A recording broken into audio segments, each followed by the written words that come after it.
তা আল্লাহ পাক ঘোষণা দিয়েছেন, এই উম্মতের কোনো ব্যক্তি যদি শিরক না করে মারা যায়, এই উম্মতের কোনো ব্যক্তি যদি শিরক না করে মারা যায়, মানুষের সাথে জড়িত কোনো পাপ না থাকে, ইনশাআল্লাহ আল্লাহ পাক তাকে মাফ করে দিবেন।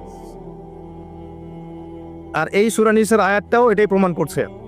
আল্লাহ পাক বলছেন, ইন্নাল্লাহা লা ইয়াগফিরু আন ইউশরাকা বিহি, আল্লাহ পাক শিরকের গুনাহ মাফ করেন না, ওয়া ইয়াগফিরু মা দুনা যালিকা লিমান ইয়াশা, এবং এছাড়া যে কোনো পাপ আল্লাহ পাক যাকে ইচ্ছা মাফ করতে পারে।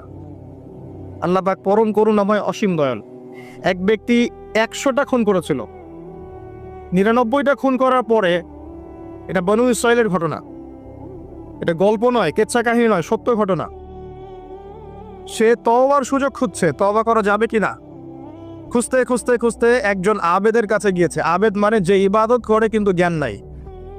দুই রকম মানুষ থাকে মুসলিমদের মধ্যে, একজন এক শ্রেণী আলেম যারা জানে এবং জানা অনুযায়ী আমল